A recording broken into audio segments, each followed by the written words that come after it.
Okay. Is this on? There we go. Okay. Well, thank you very much. It's a pleasure to be here. I hope I don't put everyone asleep for the next speakers here right after lunch in a warm room. So I am going to give just an overview, and we're going to take a tour of North America and some of the systems, the crop livestock systems that are in place, and a lot of the research that's been done and is continuing to be done on these systems. There's a lot of potential for them. But first of all, why are we even talking about crop livestock and crop livestock integrated systems? Because our agriculture, we know, has been very successful in this country in terms of productivity, efficiency, profitability. We've done a tremendous job, right? Think about it. Less than 2% of the population is actually producing all of our agricultural output. But there's been some unintended consequences as a result of the prevailing very specialized production systems that we have now in our country. And one of them being low diversity, low biodiversity, and the intensive inputs to keep those systems going. And then we have, as a result of this specialization, we have increasing insect, weed, and disease problems. So for example, the simple corn-soybean rotation used to take care of the corn rootworm, right? You had 1 year soybeans, corn rootworm was gone, wasn't an issue. You didn't need to use insecticide on corn after soybeans. Now it's adapted to have that extended diapause, so 1 year soybeans isn't enough to take care of the corn rootworm. We have, with the Roundup Ready, we have weed resistance that's developed in a big way and is becoming a huge problem. Disease problems like more and more soybeans. We have a lot of soybean cyst nematode across the Midwest. Those are just some of the examples. And I'll be showing some other examples from other parts of the world, or of the country, like stagnant yields, especially like, for example, down south and stagnating peanut and especially cotton yields are stagnating and even going down in these simple rotations that we're using. And not to mention all the environmental problems that have resulted from these systems, like we have soil erosion degradation, therefore we have sedimentation of our reservoirs, water contamination with nutrient runoff, the Lake Erie toxic algal blooms, hypoxic zones in the Gulf of Mexico, so the eutrophication of surface and marine waters.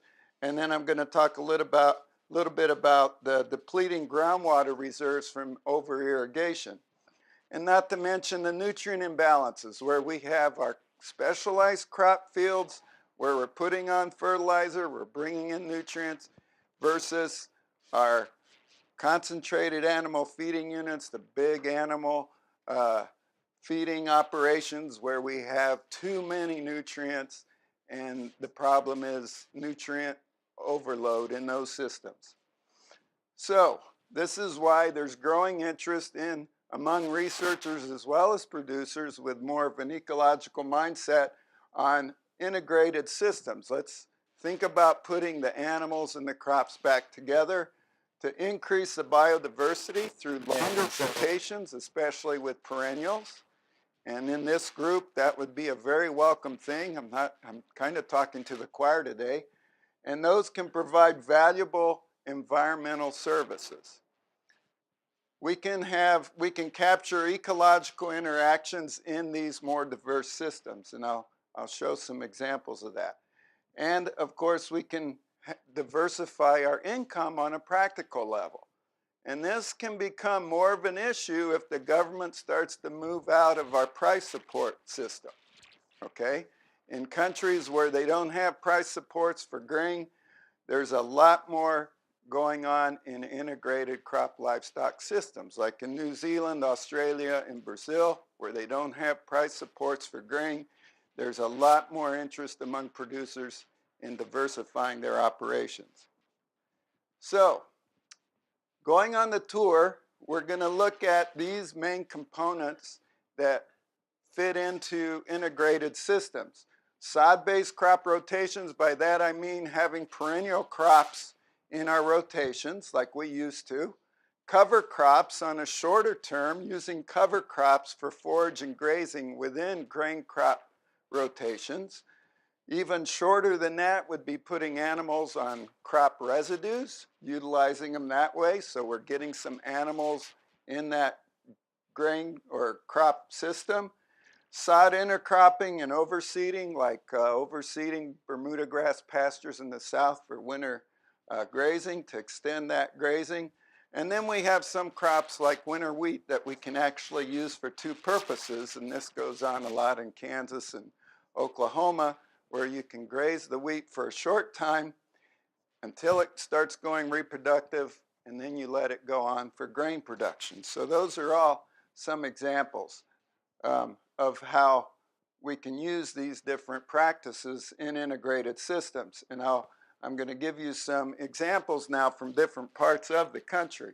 So I'll start with the cool, which is now cold, humid region here north of us, just slightly north of us, and then out in the Pacific Northwest. And in this region, probably the closest thing that comes to an integrated system would be our dairy production, our dairy farms, where we still have the annual crop, mainly corn, grown for silage, with a perennial hay crop, grass or forage grass legume systems, okay, being rotated. So we have some longer rotations going on with our hay crops. But they are confinement systems for the most part. We have a lot more grazing growing, but they are mainly confinement. But the animal nutrients, the manure is being put back on to produce the annual crops. So we do have some of that integration on the same land. Now, they aren't truly integrated in the sense that a lot of dairy farmers don't market any kind of grain. So that would really be more of a truly integrated, is on some farms where they also have a cash crop, okay? But this is probably the closest thing we come to in terms of using long-term sod rotations and having perennials and annual crops. Now on these farms, there's an opportunity to use cover crops. So another component of an integrated system, especially on corn silage land, and this is a study we did right there on campus in Columbus. And so on a lot of dairy farms, we have our corn silage coming off late August, early September, and then it sits idle until the following spring. But we can grow a cover crop, and we planted annual ryegrass, and then we compared that to oats plus cereal rye.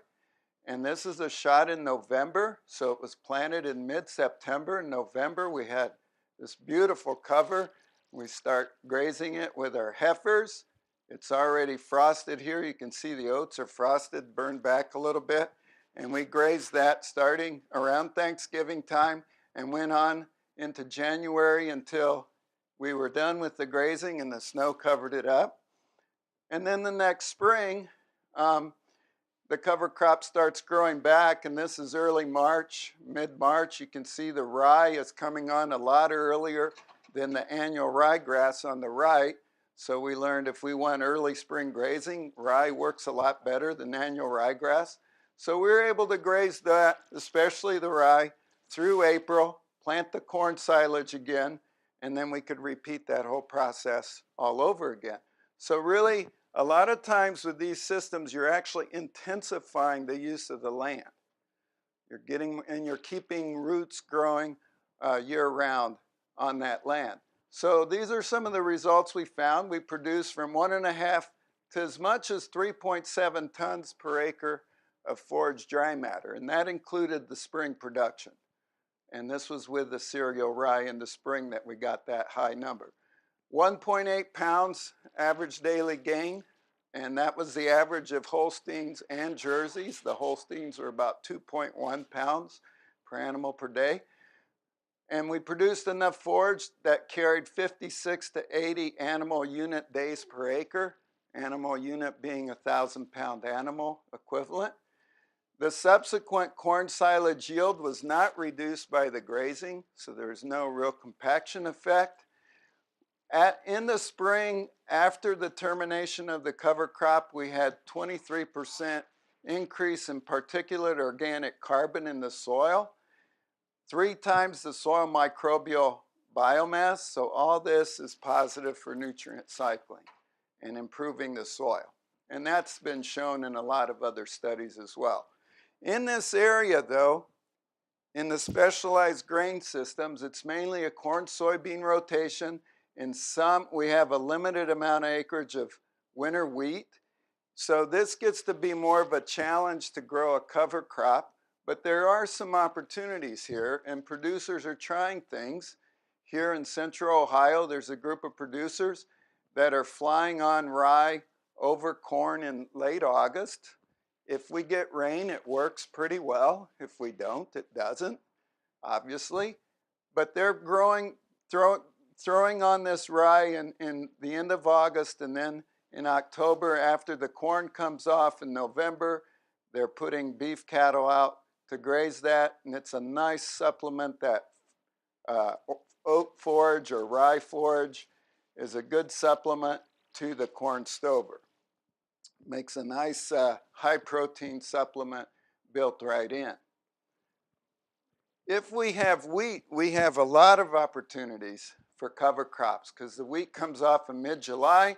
We can plant the sorghum grasses and actually produce up to 4 tons of dry matter per acre by September with those. Or we can wait till August and plant oats or another small grain and then graze that starting in mid-October, November, and on into the winter.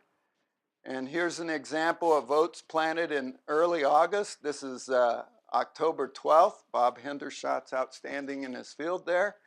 And then we start grazing that in November and on into, this is February actually. They're still grazing. And August planted forage will produce up to 2.5 tons per acre of dry matter. If we wait till September, we're down to 1 ton or less of dry matter per acre because of shorter season. And a lot of time, most of the time, this forage is higher quality than the hay that's being fed these animals at this time of year. Okay? So you think, oh, that's crap, but it's better than a lot of the hay that we're feeding our cows during the winter. So it's been a great system. A lot of producers are using this. The other opportunity I mentioned is crop residue grazing. This has been a common practice for many years, especially out in Iowa and Nebraska further west, but it's growing in here in the eastern corn belt as well. Great opportunity, a lot of feed out there on our corn land that's not being utilized, okay? And then you're spreading the manure on that land. A 16-year study in Nebraska showed on a silty clay loam soils that there was no detrimental effects of this grazing on the soil properties and on subsequent crop yields. That's always a concern of the grain producer. Is that compaction going to damage my yields? Well, fall grazing corn residue actually increased the following soybean yield by 3.4 bushels per acre over the 16-year period in a corn-soybean rotation. It increased soil microbial activity, like it's been shown over and over again. No differences in soil organic matter, nitrogen, phosphorus, or potassium tests. Some increase, there was some compaction, some increase in soil penetration resistance, but nothing that became a problem. Okay, did not inhibit root growth. I don't know the details, but usually you try to get them through pretty quick. And see, out west, you don't have the wet soils, or if it's wet, it's usually frozen by then, so you can time it that way. So it is a concern. It is something that has to be managed, okay? You can do a lot of damage if you don't manage it right. This is some work done at Illinois, a very interesting very nice system where they compared continuous corn, okay, versus an integrated system that had perennial cool season pasture that was grazed in the summer, and then 7% of the area was also warm season grasses to fill in that late summer slump when our cool season pastures give out. And then half the grain area was in oat grain, and then a cover crop planted after that of rye and brassica and oats. And then the other half was in corn grain, and they flopped those back and forth.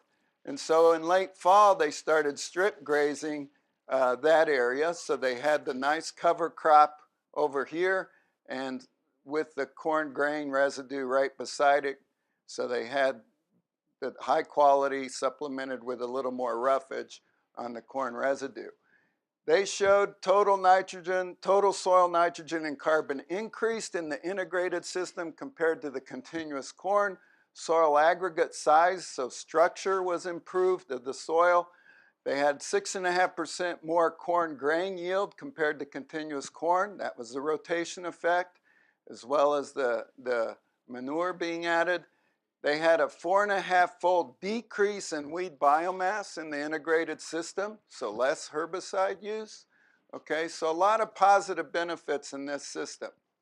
Now I did mention, you asked about treading damage, and this is a concern, especially as we move east. Our soils don't freeze as much. We get a little wetter falls, but it's something that you do have to manage and can be managed.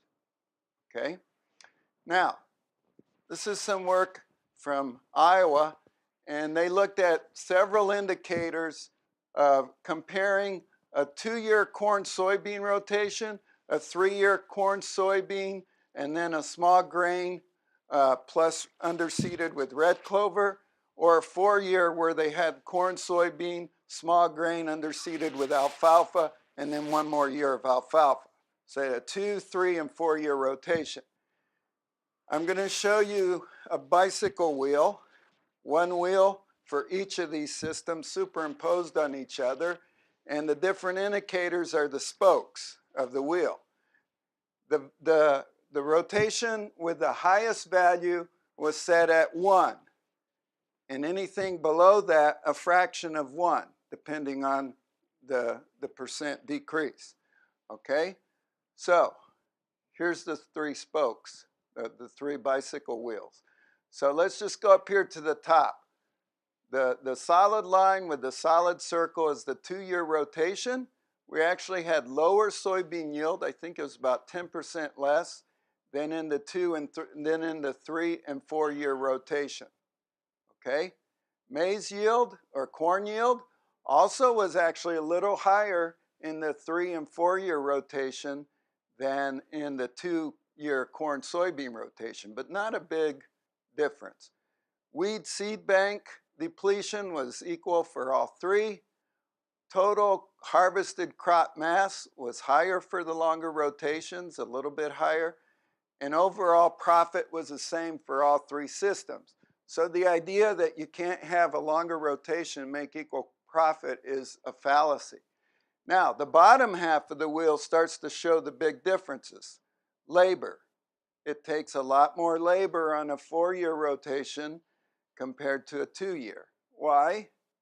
Because we're making hay, right? Or you're managing animals in that system. The corn-soybean rotation is very easy. That's why we have so much of it. Plus with government price helping you out in the bad years, why wouldn't you do it? It's the way it is, unfortunately. Energy use, a lot higher in the corn-soybean rotation compared to the longer rotations that used about half as much energy. A huge decrease in amount of nitrogen used in the 2-, 3-, and 4-year rotation because of the nitrogen fixation going on in those legumes. And then herbicide use tremendously less compared to the 2-year rotation. They also looked at freshwater toxicity, a lot less with the longer rotations.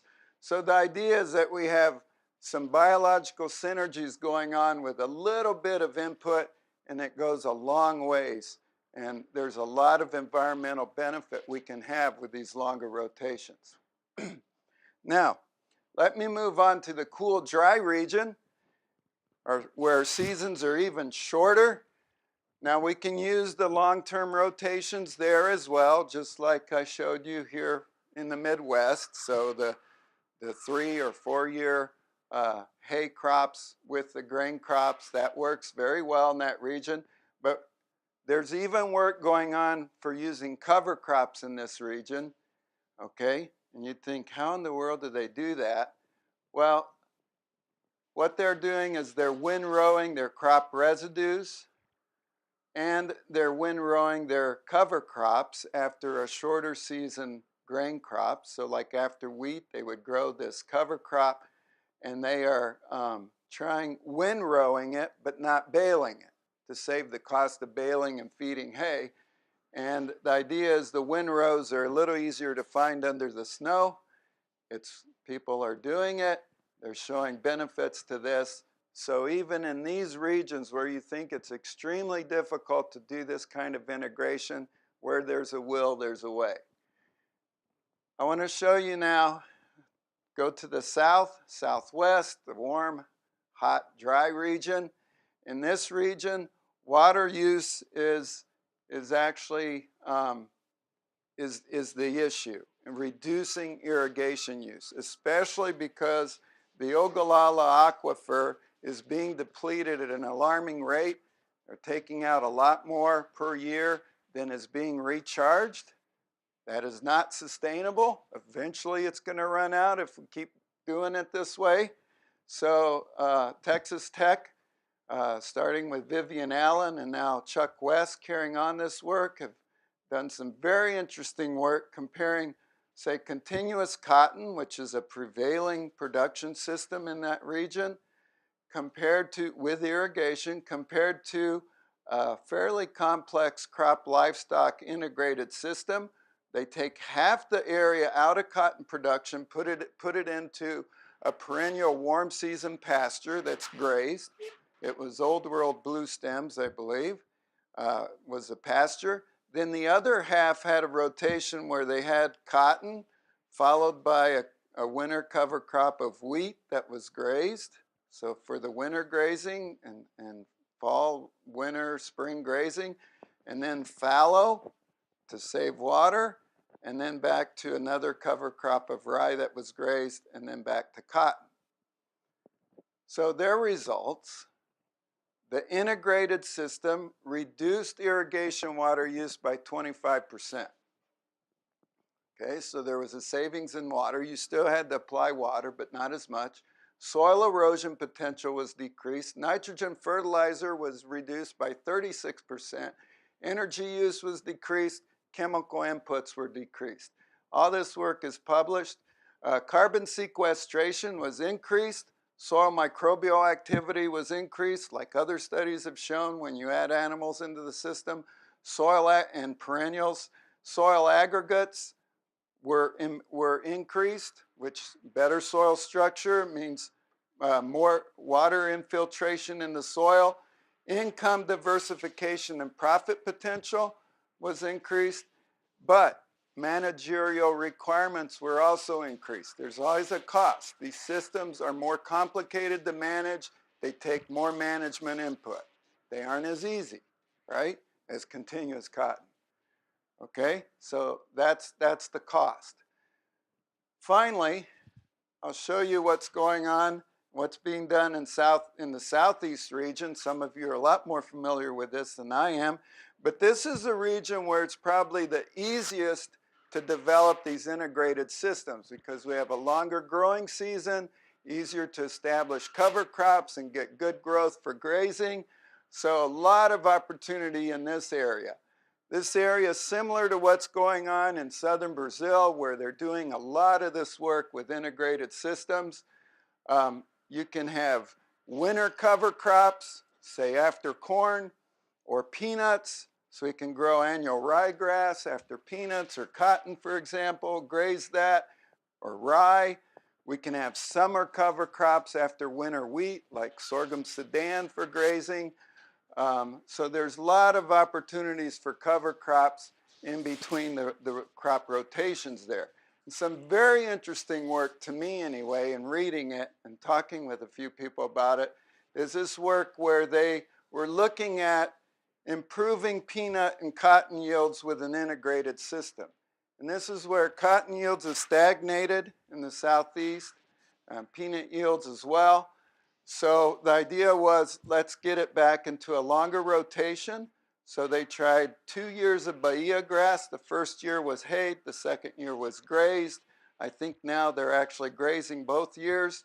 And then desiccated goes to peanut the third year, followed with an oat cover crop, and then to cotton, another oat cover crop, and back to Bahia grass. And so this system broke the insect and disease cycles that were plaguing the peanuts and cotton. It increased peanut yield and increased fiber quality of the cotton. So this is the peanut yields, a 28% increase in peanut after 2 years of Bahia grass compared to peanut after 2 years of cotton. Okay, 28% yield increase in peanut. Cotton yield increased a little bit more in the 4-year system compared to cotton in the cotton peanut rotation.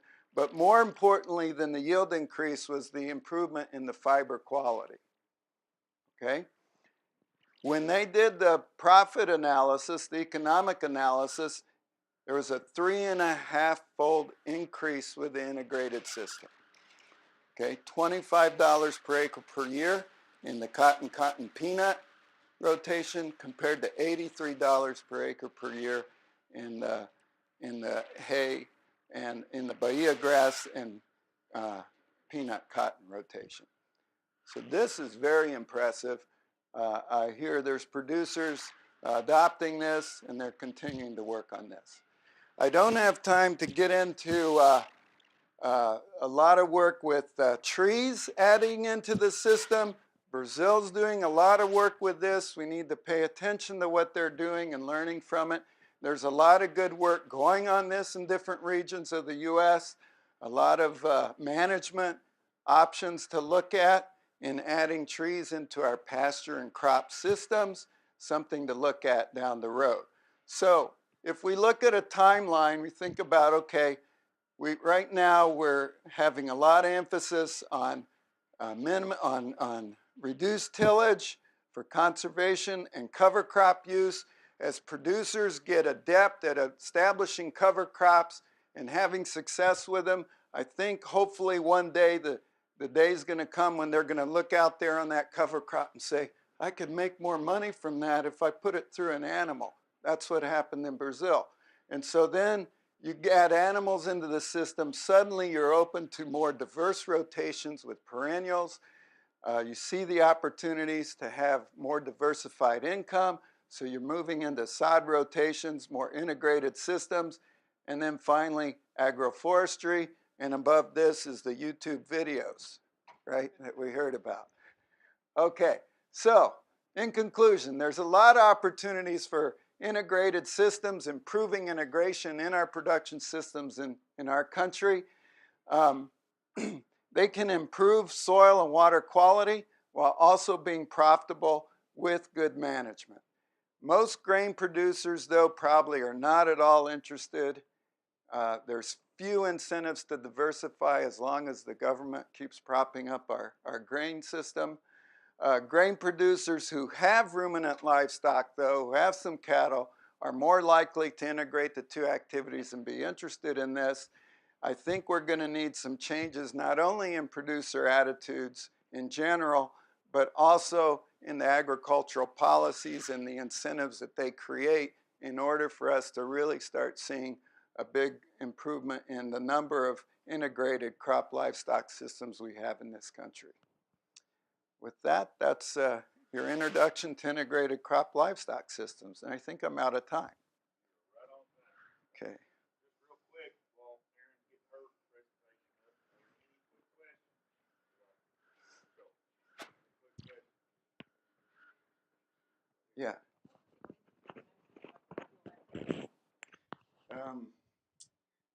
Okay, that's a good question, and it's been a few years since we did that. But it was with a so he took the soil. You know, I can't remember all the details, but it was an incubation, and then measuring the gas. It's been a few years since, and my grad student was the one that did it all. So it was one of the standard methods. So.